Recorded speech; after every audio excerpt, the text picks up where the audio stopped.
Today on Resource Review, we're in a celebratory mood as we're looking at 3 resources to teach festivals for primary geography. They are a visit to a World Cultures and Anthropological Museum, a series of books that feature festivals from around the world, and an online database of British festivals.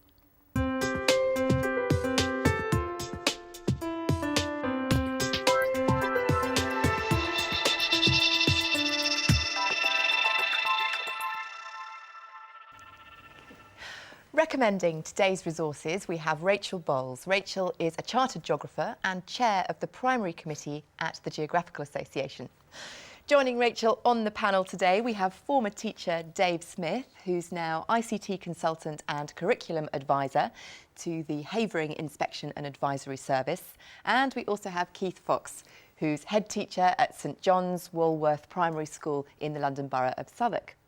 And our resource investigator, Matthew Tosh, is out and about seeing what pupils and teachers make of our resources.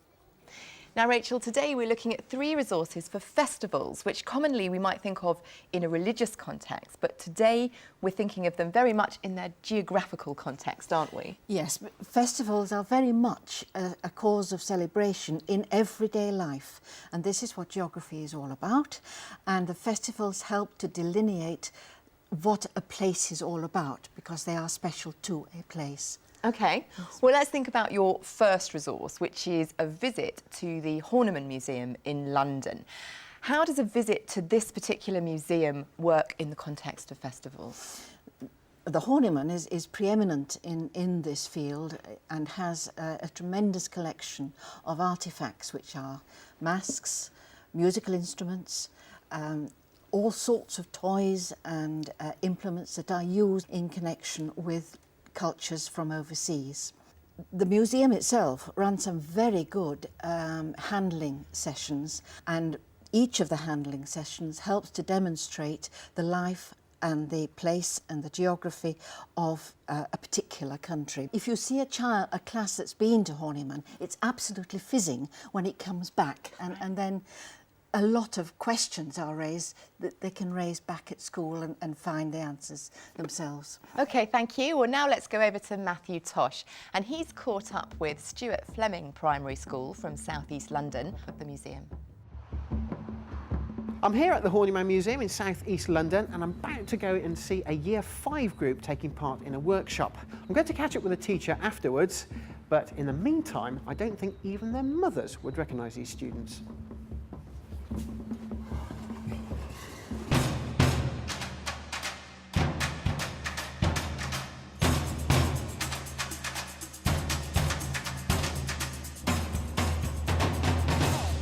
The very special thing about this mask is that the person who puts this on and has the whole costume on and is in the special place becomes the spirit of the ancestors. Zoe, we've seen one of the classes from the school at the museum. What do you like about it?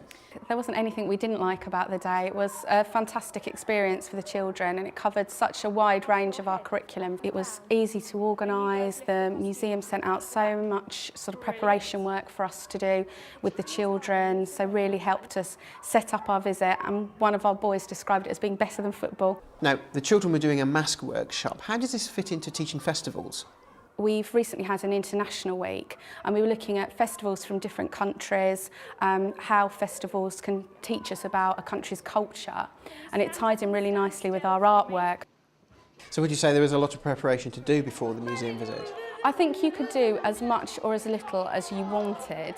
The museum made it as easy as they possibly could. They sent out work that you could complete with the children before you went, but it wasn't a case of you had to do it.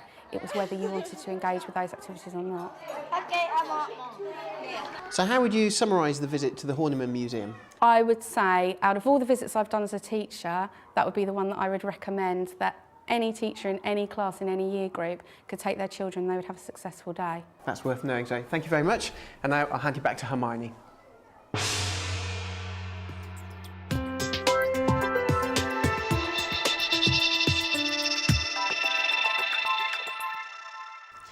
Rachel, a visit to the Horniman Museum is all very well if you can gain access to London. What if you're based a long way away? Can you access other places of a similar calibre? There are other museums of similar calibre. Go to 24-Hour Museum and you will find one that is near to you.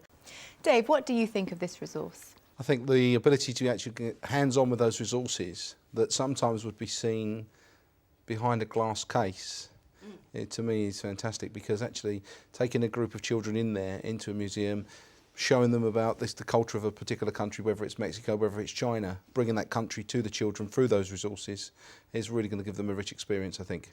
Keith, what do you make of this museum? I've been there many times in my previous life as a teacher, and I just think it is a wonderful place. I've seen it evolve over the years from quite a fusty museum where all these wonderful things were behind glass, and now the fact the children can get their hands on them.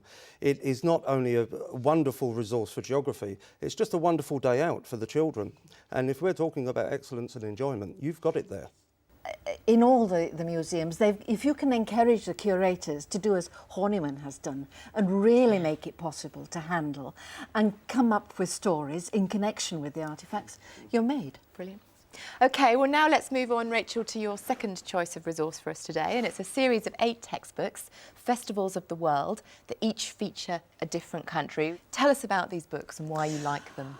Well, these take all the festivals, not just the religious ones, and they try and show what the country is like through its festivals. So they start off with a map. They have excellent photographs, enough to get the children asking questions. Why? What is that for?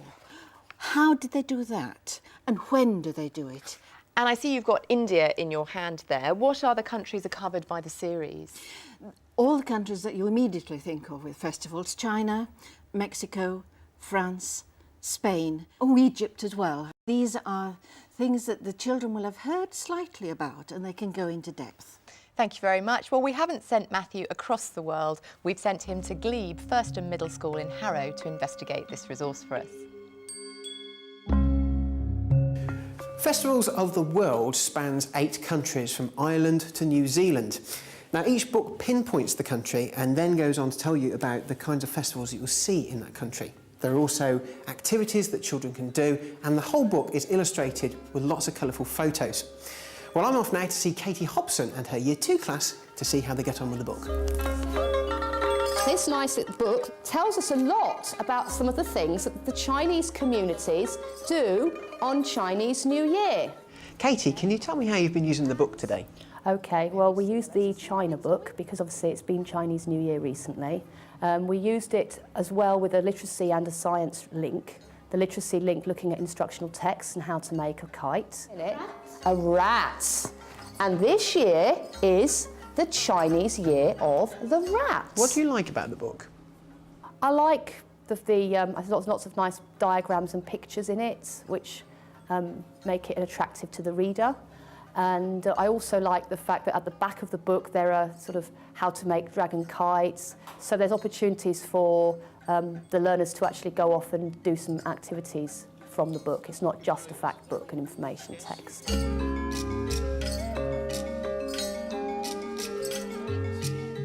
I would probably recommend it for Key Stage 2, maybe lower Key Stage 2, Years 3 and 4.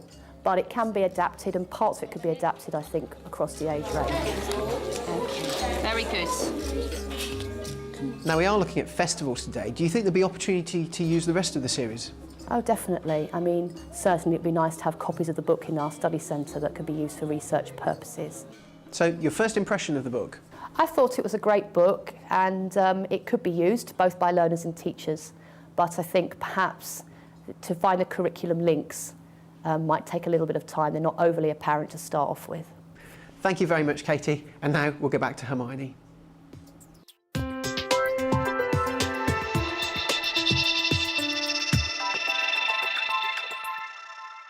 Keith, what did you make of this set of books, Festivals of the World? Well, as has been pointed out already, I particularly like the fact you've got real photographs there. You can see real people actually taking part in the festivals that the books are talking about.